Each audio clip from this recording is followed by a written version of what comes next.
자, 여러분 많이 쉬었어요?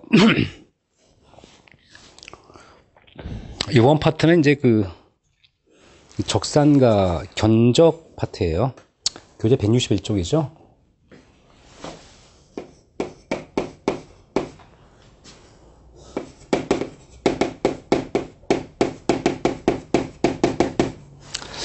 그 최근에 이제 그 적산과 견적을 보면은요, 그 18회 때는 우리 품에 그 할증 적산이 나와요. 18회 때.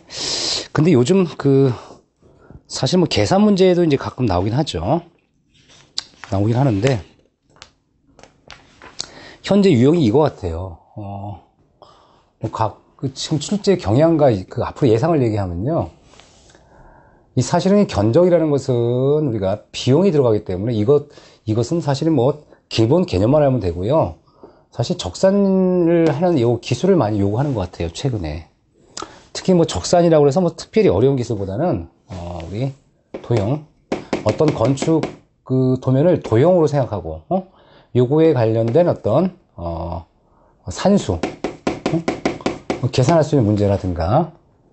건축 도형이죠, 건축. 건축에 대한 이건 형상이나 건축에 대한 유형을 가지고, 우리가 계산을 하는 문제를 많이 요구한다, 이렇게 생각하시면 될 것 같아요. 최근 추세가 그래요. 그 다음에 이제 할증 같은 경우는 뭐 틀리라고 낸 문제, 그거 누가 알았겠어요? 뭐, 내가 봤을 땐 뭐 출제자의 고유 권한이기 때문에 그런 말을 할 수 없어. 그러신 분은 뭐 어쨌든 뭐 주택가에 사는 일이 워낙 공부 열심히 하니까 못 맞힌 문제 내는 거고. 그 다음에 이제, 이 계산의 어떤 이런 이 기본적인 어떤 흐름들이 있는데요. 그 단위, 어떤 이 단위에 대한 이해. 어떤 우리가 물량이라는 것은 어떤 단위가 있어요. 응? 미터 세제곱이냐 아니면 미터 제곱이냐 이런 게 있는데 이 단위를 이해해서 그냥 문제를 푸는 거. 그러니까 한마디로 이해적인 어떤 개념을 많이 물어보는 것 같아요. 한 문제는 못 푸는 문제 나와. 왜? 아니 세상에 적산 품생 기준이 그렇게 많은데 거기서 하나 물어보고 문제를 맞추라고 말이 되는 거예요. 그건 틀리라고 하는 문제인데 그걸 억지로 맞추려 하지 마시고 실제로는 뭐냐면 우리가 이렇게 산수를 해서 풀 수 있는 이런 것들을 이제 한 문제를 맞출 수 있으니까 여기에 중점을 둬야 생각이 들어요. 그럼 일단 뭐 전체적인 개념을 우리 이론 뭐 했지만 설명드리면 이 견적이라는 게 뭐냐 그러면 이렇게 얘기해요. 견적.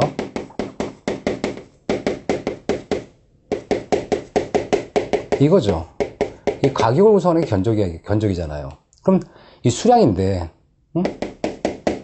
이 수량은 물량이라고 그래요. 근데 이 물량들은 항상 뭐가 나오냐면 기본적으로 단위가 나와요. 응? 이 단위라는 것은 미터 제곱일 수 있고 또는 미터 세제곱일 수 있고 킬로그램으로 나타나는 게 있고 톤으로 이렇게 나타내는 게 있고요.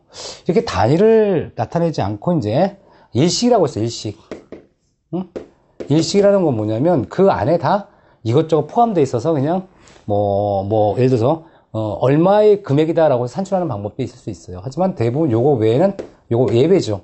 대부분 뭐 미터, 뭐 미터 제곱, 미터 세제곱, 킬로그램, 톤 이런 게 가장 기본이에요. 우리가 이 단위에는. 그러면 이 단가는 뭐냐? 이 단가는 이 단위당 가격이다라고 하는 거예요. 왜냐면 수량은 단위를 갖고 있죠. 수량은 단위가 갖고 있기 때문에 이 단위는 이 가격을 구성하려면 이 단위당 가격이 나와야 되거든요. 뭐 미터 제곱당 얼마, 1m당 얼마 이런 단위, 미터 세제곱당 얼마 이렇게 나오는 거예요. 이렇게. 자, 그렇다면 이제 우리가 단위당 가격 뭐 제곱미터당 몇 원이다 이렇게 나와요. 그러면 이 단위당 예를 든 거죠. 단위당 가격을 구성하는 게 뭐냐? 이 단가를 알기 위해서는 우리가 1위대가표라고 있어요. 1위대가표. 그러니까 이 견적서에 보면은요.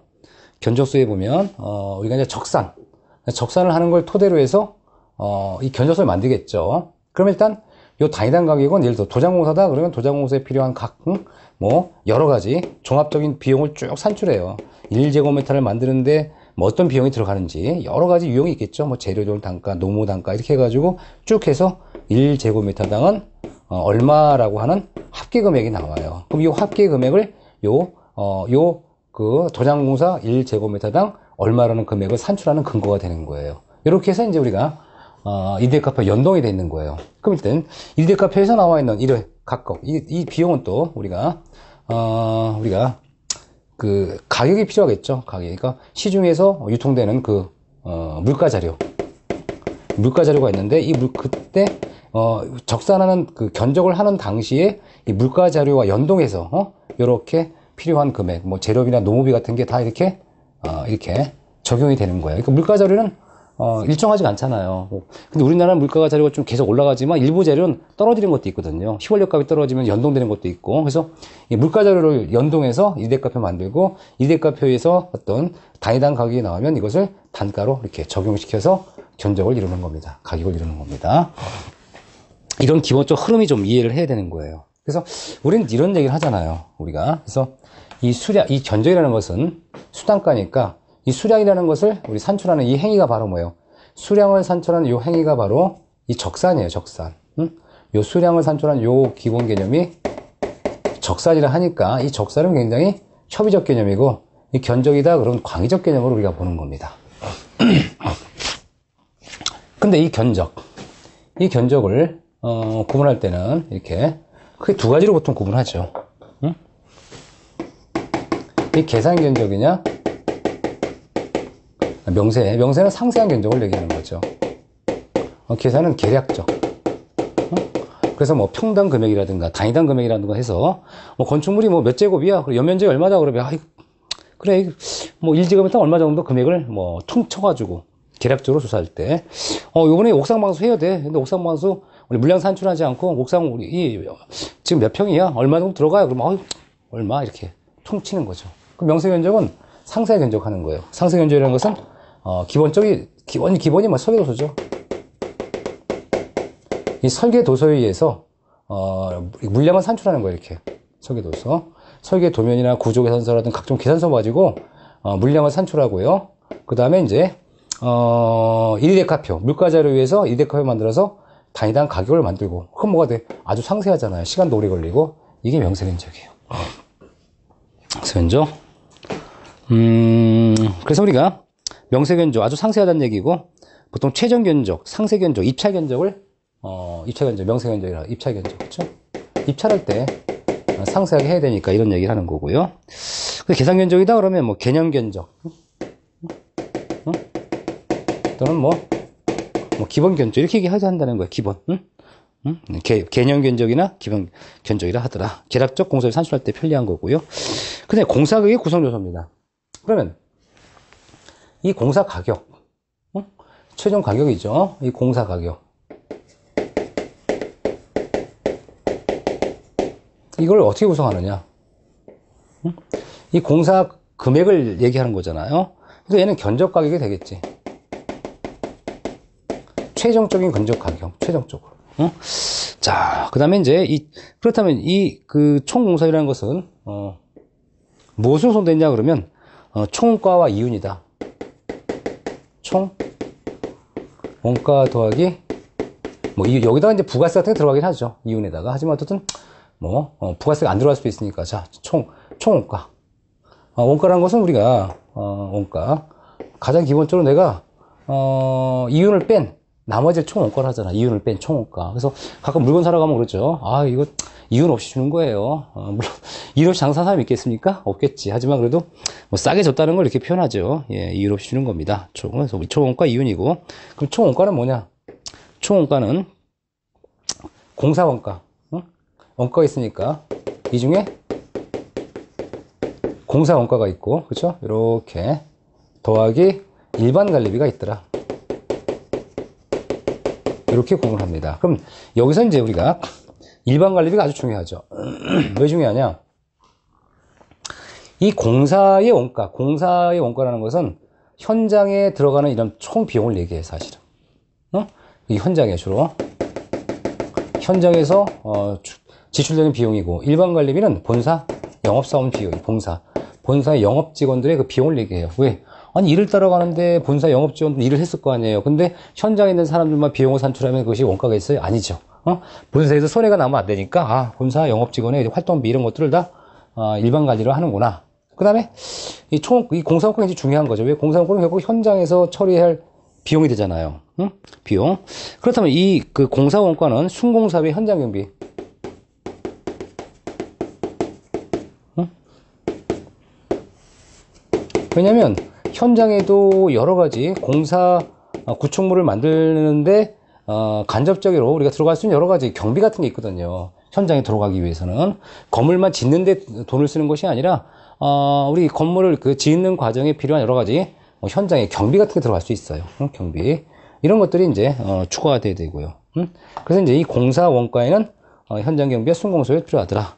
그럼 이 순공사비가 이제 아주 중요한 공사비죠. 아주 중요한 공사비인데 이 순공사비는 뭐가 있냐 그랬더니 직접비와 간접비가 있을 수 있더라. 이렇게 얘기해요. 그럼 직접비와 간접비라고 얘기하는데 이 직접비는 이제 우리가 가장 기본으로 재료외교, 재료비, 노무비, 외주비, 경비자 4개 요소가 들어가요. 재료비, 노무, 외주, 경비 이런 것들 다 직접 비용이다. 그 직접과 간접의 차이는 뭐냐? 보통 우리 직접이라고 그러면 공사 목적물을 수행하는 데 필요한 직접적으로 들어가는 어떤 여러 가지 비용을 얘기하고 간접 비용은 이제 보통 공사 목적물을 실현하는데 어떤 간접적으로 우리가 필요로 하는 이런 비용들을 우리가 간접 비용이라고 보통 얘기를 해요. 그래서 직접비는 직접 공사 목적물을 달성하는 데 필요한 비용, 재노, 외경을 얘기하더라. 이렇게 해가지고 이제 이런 것들이 결과적으로 공사 가격을 구성하는 요소다 보시면 되고요. 교재 162쪽 보시면 일반 관리비라고 나와요. 일반 관리비. 그래서 기업 유지를 위한 관리 활동 부분의 발생 대비용이다. 그렇죠? 임원 급료나 뭐 본사 직원 급료 이런 것들은 일반 관리비를 충당할 수 있도록 한다. 나오는 거죠. 자, 그다음에 이제 정밀량과 소유량이라고 나와요. 중요하죠.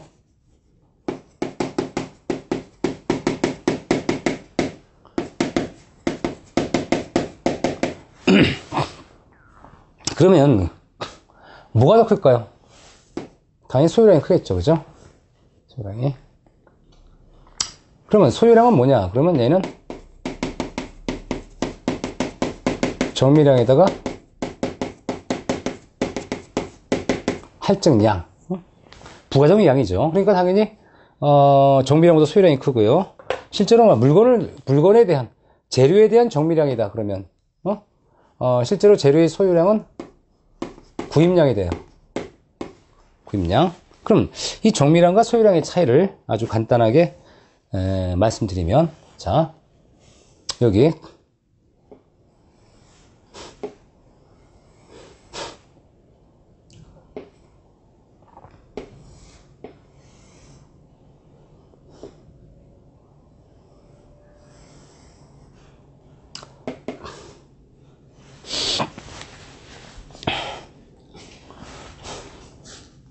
좀 더 쉽게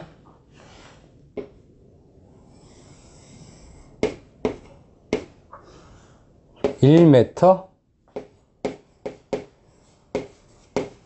3m 여기에 타일을 붙여야 돼요. 타일을.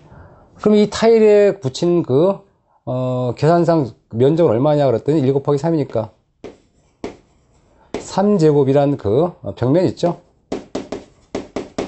벽면의 그 면적이 벽면적이 3제곱인데 타일을 붙여야 돼요. 그러면 이 타일 크기가 얼마냐? 타일 크기는 195 곱하기 195고 그 다음에 줄눈이 5mm다. 응? 이런 조건이 들어갔어요. 이 타일은 독일 타일이다. 자, 이렇게 조해준 겁니다. 그럼 가장 기본적으로 뭐냐면 이 타일의 그 벽면에 붙이는 면적은 3제곱인데 과연 몇 장이 들어갈지를 정밀량과 소유량으로 구분해서 계산을 해야 되는 겁니다. 그러면 우리가 계산상을 여러 가지 방법이 있지만 일단 항상 이렇게 어떤 이런 타일이나 벽돌의 어떤 매수가 들어가려면 가장 기본이 뭐냐? 우리가 이제 산수를 한번 해보는 거예요. 제가 그랬죠. 산수를 통해서 문제를 풀 수 있는 능력이 생기면 조금씩 낮을 거다라고 하는데 일단 이 타일이나 벽돌은 기본적으로 이제 인면을 보는 거예요. 인면을 딱 그림 그려보면 타일에 줄눈이 들어가죠. 그러면 타일의 줄눈의 중심선 있겠죠?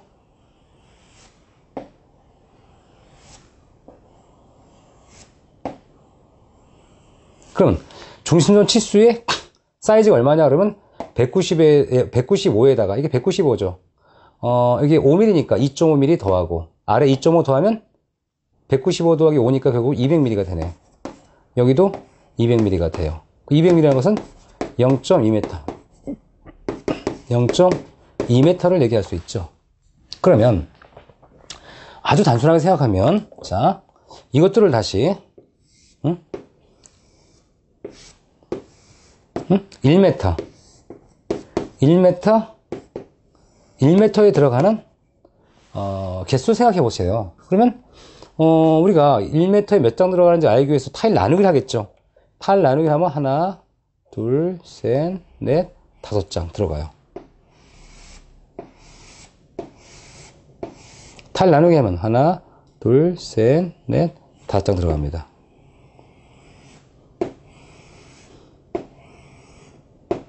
그러면 결과적으로 개수 세는 거죠. 1부터 5까지 1부터 5까지니까 우리는 뭘 할 수 있어요?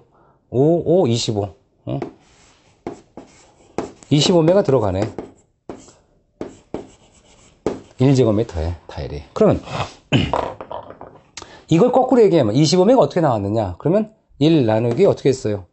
0.2를 해본 거고 1m 나누기 0.2m를 하면 얼마가 나와요?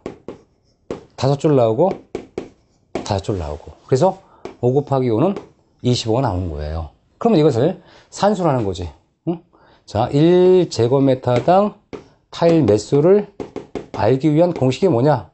1 나누기 가로치수 곱하기 1 나누기 세로치수 계산하는 거예요. 이게 공식이죠, 이제. 그죠? 자, 그렇다면 이제 우리가 이렇게 25매라는 걸 알았어요. 그럼 이제 이 구하는 방법은 첫 번째, 다시 한번 1제곱미터 매수 제곱미터당 타일 매수를 구하는 공식이 뭐다?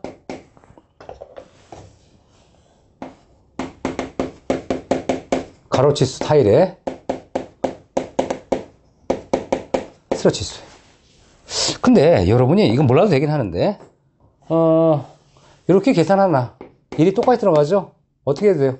1 나누기 가로 나누기 세로치수에도 결과는 같아. 요거는 그냥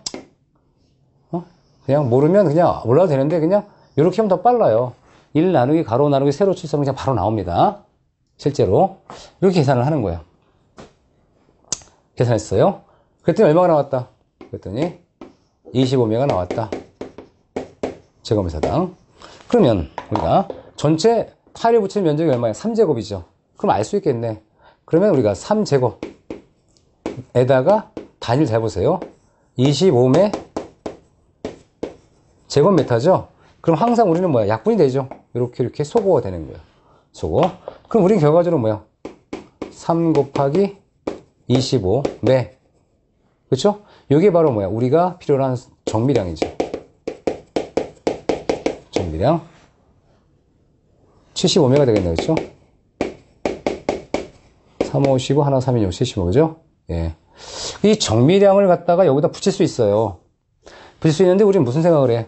아니, 정미량만 가지고는 우리가 타일이 깨지기도 할 테니까 어떻게 합니까? 라고 물어볼 거 아니에요. 그래서 우리 뭘 필요하냐면, 이 정미량을 갖고는 안 되겠다. 그래서 나중에 여기 정미량 구했어, 이게. 그럼 소유량 계산하는 거예요. 그럼 소유량이라는 것은, 소유량은 이 정미량에다가 정미량 곱하기 할중 비율을 계산하도록 되어 있는데요.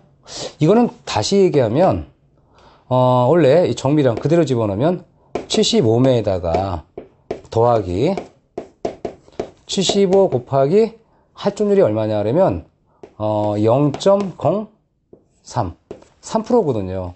이 3%는 타일의 3%라는 건 뭐냐면 3%라는 것은 100분의 3이죠. 100분의 3은 0.03이 돼요. 그렇죠? 0.03 이렇게 계산을 해야 돼요. 근데 두 번 계산하기 번거롭잖아요, 우리는. 그래서 어떻게 해야 돼? 얘가 공통사항이 있죠? 그러면 70을 밖으로 빼. 빼고 75 밖으로 빼면 얘는 뭐가 돼? 1이죠. 1 더하기 얘는 0.03이 되고, 다시 얘기해서 얘는 75 곱하기 1.03에도 관계없죠. 이만큼 할증 률을 3%니까 이렇게 한 번에 계산해 버리는 거예요. 그럼 뭐가 나와? 요 계산한 결과는 소요량이고, 이 소요량은 타일의 구입량. 그래서 구입은 이만큼 해줘라. 이만큼 해주면 현장에서 지장이 없더라 라고 해서 이렇게 할증률과 함께 정밀한 소요량 개념을 좀 이해하셔야 돼요. 그러니까 우리는 어떤 가장 기본적으로 이런 틀들을 이해하시면 돼요. 가장 기본적으로 이 타일을 계산하듯이 우리가 적산을 하는구나 뭐 생각하시면 될 것 같고요. 그 다음에 여기까지 왔으면 기본 개념은 아시는 거예요. 기본 개념 아시니까 이제 기본 개념 아셨어요. 알았으니까 오케이. 기본 개념이 정밀량과 소요량이 뭔지 아시겠죠? 자.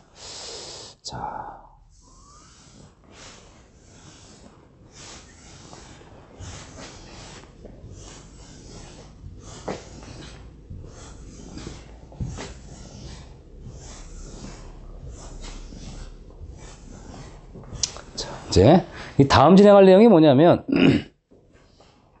시설주제 145에는 구조물의 수량에서 공제하지 않는 것이 나와요. 시설주제 145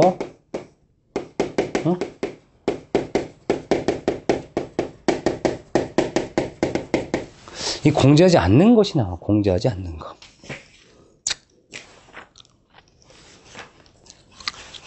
그러면 이 공제하지 않겠다는 얘기를 몇 가지 예를 좀 들어보면 되는데,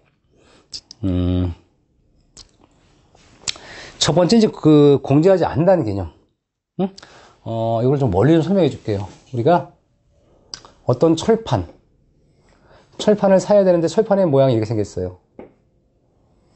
이렇게 생겼어요. 생겼고 구멍이 이렇게 세 개가 나 있는 거예요. 그럼 이거를 가지고 철판 같은 경우는 철판 길이가 여기 L이죠. 이 A입니다. A B 이렇게 C가 각 C 갖다가 치자고요. 자, 이렇게 그 다음에 구멍 지름이 D라고 표현할게요. D D입니다. 자, 이런 것들을 원래 철판을 사러 가서 이렇게 요걸 주세요라 뭐라 그래요? 이걸 안 주고 가게에서 뭘 주는 거야? 이걸 줍니다. 왜? 네가 잘라서 쓰라고. 생각해보세요. 아니 물건을 파는 사람이 요거 잘라 구멍 뚫어가지고 이렇게 주면 어떻게 돼요? 물량 산출이 의미가 없잖아요. 왜냐면 이걸 가지고 네가 현장에서 해라. 그러니까 이런 거는 공제한다 안 한다? 공제하지 않습니다. 마찬가지로 우리가 현장에 보면 현장에 말뚝공사 하죠. 이 말뚝공사를 하면 이렇게 말뚝공사를 하면 여기 말뚝이 이렇게 들어가니까 이 말뚝 놓이는 자리, 말뚝이 이렇게 들어간다 생각하고 요 말뚝과 겹치는 요 자리에서는 원래 말뚝의 체적을 빼야 돼요. 근데 이런 거는 경미하니까 빼지 마라. 그래서 우리가 콘크리트 중에 말뚝머리가 설사 약간 들어간다고 해서 이 말뚝머리 빼면 안 된다는 얘기예요. 빼지 않는 거구나. 공제하지 않는다는 얘기는 원래는 어떻게 해야 돼요? 원래 그림, 도면상에서는 뭐 구멍이 생겼다든가 결손이 되는 그 표현이 됐지만 실제로 이런 것들은 경미하니까 공제하지 말고 그냥 계산해라. 이런 얘기고요. 볼트머리도 마찬가지예요. 볼트머리. 그 다음에 못따기 또는 물구멍. 우리가 이제 물구멍을 좀 만들어 놨어. 물파이프를. 저 옹벽공사야. 옹벽공사를 쫙 했는데 구조물을 만들어야 돼. 근데 뭐가 있다 이렇게 이런데 물구멍이 좀 있다 그래서 물구멍을 빼준다 안 빼준다 이거 빼주지 않습니다. 이런 거. 그래서 우리가 물구멍 같은 거 만들었다고 해서 이런 걸 다 빼주게 되면 힘들죠. 그러니까 이런 건 그냥 우리 공제하지 않고. 그 다음에 이음줄률 간격. 이음줄률이라는 게 뭐야? 우리가 이렇게 구조물을 만들어서 나중에 뭐야? 이렇게 줄눈을 좀 만들어 주세요 라고 했는데 이 줄눈을 만들 때는 요즘에는 뭐 플라스틱 줄눈이 있지만 옛날엔 만들다가 이 줄눈을 나중에 커트로 잘라내요. 그러니까 이런 것들은 공제하면 안 된다는 얘기죠. 경미하니까. 그 다음에 이제 다섯 번째 외워야 돼요.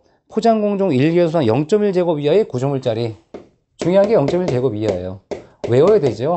포장공사, 포장공정. 이 포장공사 굉장히 많잖아요. 뭐 예를 들어 아스팔트 포장이나 뭐 콘크리트 포장 이런 것들 다 포장공사라고 해요. 그래서 이 포장공사를 쫙 할 때 아주 작은 이 구조물짜리 같은 건 무시해라 이런 뜻이고요.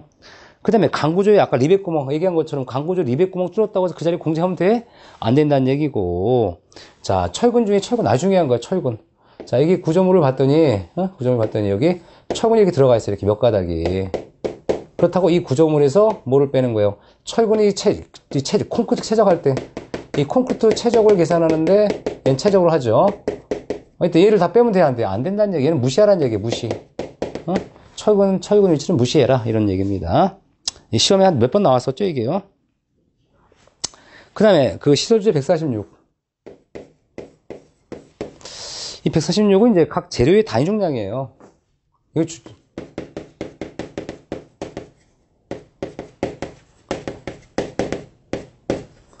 이거 암기해야 돼요, 암기. 이때 이제 우리가 물은 많이 공부했죠, 물. 1톤당 1톤, 메타세제곱, 1메타세제곱에 1톤. 그 다음에 강철, 쇳덩어리 있죠? 7.85톤. 1m 세제곱에 비중이 7.85니까 쇠가. 그 다음에 이제 그 시멘트 1.5톤. 시멘트 1.5톤 퍼 메타 세제곱. 이런 거 외우셔야 되고. 그 다음에 뭐, 우리 묵은 콘크리트일 때는 2.3톤 퍼 미터 세제곱. 철근 콘크리트. 구조물의 철근 콘크리트예요. 얘는 2.4톤 퍼 미터 세제곱. 이런 거 외워야 돼요. 이런 거. 자, 그럼 예를 하나 들어줄게요. 그게 뭐냐? 이런 얘기야. 자.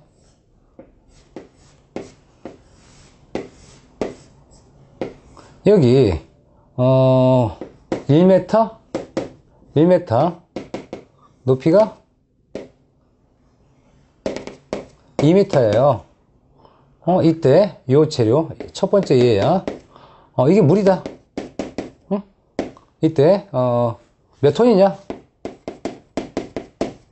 물어보는 거예요. 그럼 뭐가 돼? 최적은 1 곱하기 2죠. 하면 얼마가 나와요? 2m 세제곱 나오죠? 그럼 따라서 2m 세제곱 곱하기 물 1톤 퍼 메타 세제곱을 계산하면 이렇게 날아가니까 얼마 나와요? 이게 2톤 나오죠? 이게 답이야. 무게. 됐죠? 그럼 마찬가지로 얘가 물이 아니고 강철이다. 스틸이다. 스틸.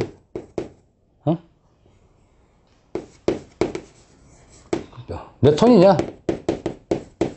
물어보는 거. 그럼 어떻게 하면 돼요? 2m 세제곱이죠?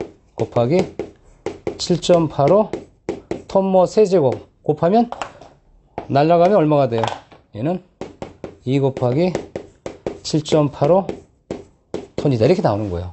이렇게 계산합니다. 그럼 또 예제. 얘가 다시 0.4 곱하기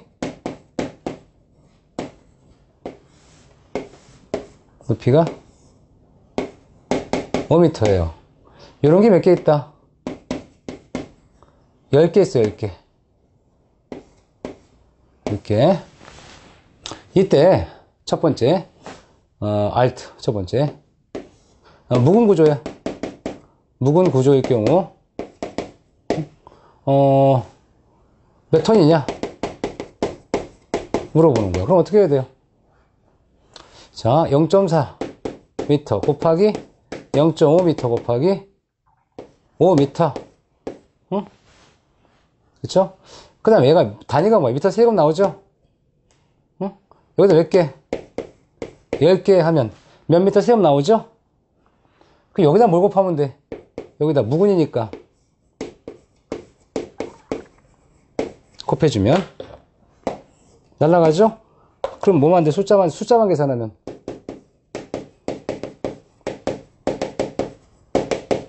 요거죠? 몇 개? 10개 곱하기 2.3톤 끝. 이해하시겠죠? 이렇게 구하는 거예요. 그러니까 기본적으로 이제 제가 왜 이런 얘기를 하느냐면 여러분들한테 산수가 잘 안 되는 경우가 있어요. 단위 같은 게 헷갈리니까. 그러니까 기본적으로 이런 식으로 문제 풀어보면 돼요. 그럼 두 번째, 만약 이 구조가 철콘이라면, 응? 몇 톤이냐? 그럼 어떻게 하면 돼요? 여기까지 똑같죠? 여기 틀리잖아. 그죠? 어떻게 하면 돼? 답. 얘는 0.4 곱하기 10개죠? 곱하기 여기다 2.4톤. 응? 중간 생략하고. 이렇게 푸는 겁니다. 자, 그래서 이런 걸 어떻게 이용하는지 아시겠죠? 자, 그 다음에 이제, 이 재료의 할중률이라고 나와요. 할중률.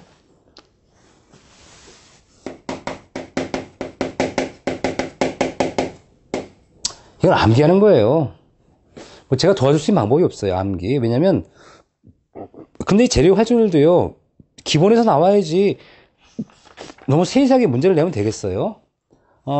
그래서 제가 봤을 때는 18회 때는 아주 품위 할중률이라고 그래가지고 건물 층수별 할중률이 있는데 그거 말고도요, 뭐 여러 가지가 있는데 이건 외워야 돼요, 일단. 근데 이 외울 때 너무 다양한 걸 외울 수가 없기 때문에 우리는 가장 기본적인 거 외우는 거예요. 왜? 19회 때는 이렇게 복잡하게 나오지는 안 되고 일단 우리 1% 적는 거 1%. 유리가 있죠? 2% 찾아보는 거예요. 도료가 있을 거예요. 그죠? 도료. 3% 찾아보는 거예요. 3% 찾아보면 이제 뭐 타일 같은 거, 흙으로 만든 타일 있잖아. 자기들이나 독이들, 토일 이런 거. 흙으로 만든 타일, 그 다음에 좀 비싼 타일, 붉은 벽돌, 그쵸? 이형 철근, 이런 게 3%고요. 4%에 보면 이제 블록이 있어요. 근데 5%에 가면 타일 중에서도 우리가 PVC 타일 같은 거 있죠. 합성수지 타일 이런 거 있잖아요. 모자이크, 그러니까 우리가 아스팔트 타일, 비닐 타일. PVC 하면 좋다. 비닐 타일로 할까? 그래. 타일 중에도 비닐 타일 계통 같은 거 있잖아요. 흙으로 만든 게 아니. 이건 5%고. 그 다음에 콘크리트 벽돌 있죠? 대비가 되잖아. 그 다음에 원형철근. 대표적으로 5%예요. 그러니까 늘 나올 수 있는 것만 외워도 되잖아요. 그죠? 이런 거. 그 다음에 이제, 하판도 보면 수장용이 5%네요. 하판. 네, 이런 거 중요하진 않고. 그 다음에, 나머지, 네. 이건 시험 문제, 기출문제 나오면 이제 그걸 외우시면 되는 거예요. 참고 삼아. 그 다음에 아주 큰 게 좀 있어요. 큰 것 중에 하나가 이제, 석재, 돌 같은 건데요. 석재. 이 석재를 보면요, 10% 있고 30% 있어요. 정형 석재 판재는 10%인데요. 그 다음에 30%가 있어요. 이 석재 중에 이제 부정형이라는 거 있죠? 부정형 돌 같은 거 있잖아요. 형태가 정해진 복자. 이런 것들은, 3%, 30%예요. 30%. 이렇게 외우시는 겁니다. 외우시는 거.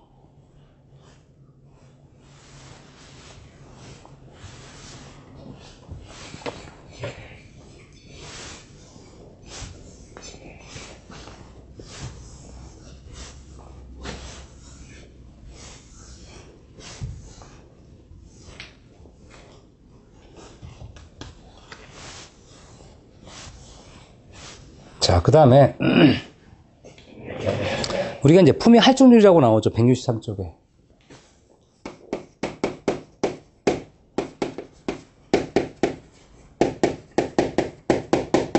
이건 특별한 경우예요. 특별한 경우인데, 첫 번째 보면 품위 할증은 필요한 경우 품생 기준에 의해 적용할 수 있으며, 각 항목별 할증이 명시된 경우에는 각 항목별 할증을 우선 적용한다라고 나와요. 그게 뭐냐? 품생 기준에 의해 적용할 수 있으나 항목별 할증이 명시된 경우, 특별히 명시된 경우라면 각 항목별 할증을 우선으로 적용해라 이런 얘기고요. 두 번째, 할증의 조건이 보면 군사지구, 도서지구, 열차, 빈도별 또는 야간 작업, 고층 및 특수 건축 공사, 10제곱 이하에 속하는 소단위 건축 별표. 아주 작은 소단위 건축 있죠?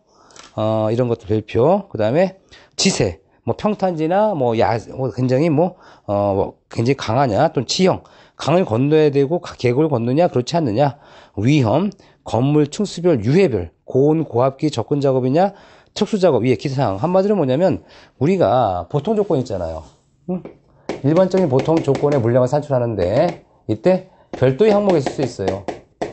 그러면, 우선순위로 뭐다?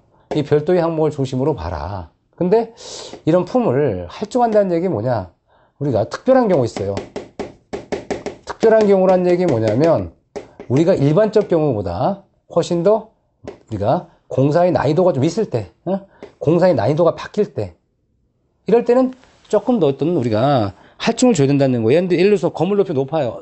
그러면 건물도 높다는 것은 그만큼 위험 요소가 많잖아요. 그렇죠?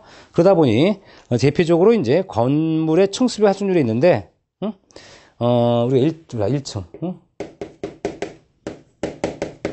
5층 이렇게 해가지고 1%, 1%, 1층에서 5층까지. 그 다음에 이제 10층 이하 3% 쭉 올라가서 10층 이하 3% 이렇게 들어가는 거예요. 그 다음에 15층 이하 15층 10층 이하 쫙 나오죠. 그러면 이제 뭐 4%, 2%가 없어요. 그죠? 예, 안 시끄럽게. 그래서 그 다음에 5층, 10층, 15층, 20층. 뭐 아파트 20층까지 갈 수도 있죠. 그럼 15%. 이렇게 올라가는 거고. 그 다음에 25층은 6%. 6% 나가죠. 그러면, 이게, 5일 때 1%잖아요. 그러면, 10이다, 그러면 2%가 되는데 2%가 없고 3%예요. 그래서 바로 뛰죠. 업이 됩니다. 그 다음에 5, 3, 15 하면 3% 정도 4%. 그렇죠? 5, 4, 20 하면 4는 50. 4인데 5. 5, 25, 6. 그러니까 우리 기억할 때 뭐냐? 여기선 5, 20이죠? 그러니까 5 곱하기 2. 요 2가 되면 되는데 더하기 1. 5 곱하기 3 더하기 1 4%. 20은 5 곱하기 4 더하기 1 5%. 5 곱하기 5, 5인데 더하면 좋은데 1 해가지고 이렇게 생각하시면 돼요. 우리가 5층에 1%인데, 그렇죠. 1층에 2%인데, 요거 퍼센트가 평수랑 비슷하잖아. 5, 20 하는데 5, 1은 5, 1%, 5, 1, 5, 그렇죠? 근데 5, 2 더하기 1, 3, 5, 3, 15 더하기 1, 4, 5, 4, 5, 5, 25, 6 이렇게 기억하시면 돼요. 이렇게 기억하시면 뭐 그냥 기억을 할 수 있긴 하지만 뭐 시험장에서 갑자기 이게 기억나겠어요? 그렇죠? 쭉 가다가 30층 초과하는 경우 매 5층마다 1% 증가 이렇게 나와. 자, 30층 초과할 때는 매 5개층마다 1% 증가라는 조건이 있고요. 지하 1층은 1%. 뭐 지하 1층은 뭐랑 똑같아. 1층에서 5층까지 똑같아. 이 지하층도 사실은 뭐 공사하기 힘들거든요. 그래서 이 지하 1층은 그냥 1%, 1층. 지하층 1층 1% 이렇게 나와요. 그래서 우리가 지상 5층에서 지하 1층까지는 1%다. 보시면 되고 2에서 5층은 2%. 지하 2에서 5층은 2% 이렇게 나오죠. 2%. 여기 2%가 나오는 거죠. 2%. 지하 6층 이하는 상황에 따라 별도로 계산해라. 그래서 우리가 지상층에서 이렇게 위로 올라가거나 내려갈 때는 이렇게 특별히 건물 층수에 따라 할증이 요구될 수 있더라. 할증, 품위 할증이 요구될 수 있다라는 얘기입니다. 그래서 이제 교재 그 18회 문제를 봤더니 건축 표준 분셈 설명을 옳지 않은 거 물어봤죠. 1번 이용철근 할증 3%, 비닐타일 5%, 3번 뭐 상시 일반적으로 사용하는 일가형 공구 및 시험용 계측기구의 공구 설비는 인력품에 뭐 3%까지 할 수 있고 20층 이유는 5, 4, 20 더하기 1 한 5%가 나와야 되는데 7%네. 그쵸? 답은 4. 수만 잘 외울 때 5, 4, 20 더하기 1 이렇게 하라고 그랬잖아. 그죠? 예. 그러니까 이렇게 해서 우리가 적산 부분을 보면 암기할 부분이 좀 많아요. 그래서 이것도 이제 암기하는 요령은 이렇게 아까 했죠? 5, 1은 5, 여기까지는 인지만 10이다 그러면 5, 2, 13, 5, 3, 15 더하기 1, 4, 5, 4, 20 더하기 1, 5, 25 더하기 1. 그쵸? 이렇게 계산하는, 이렇게 외우는 방법이에요. 외우는. 요령이거든. 근데 이 요령을 어떻게 우리 시험장 같이 이렇게 나올 줄 알았냐고요. 그러다 보니까 쉽지가 않았다는 얘기죠. 자, 여기까지 하고 잠깐 쉬었다가 다음 진행하도록 하겠습니다.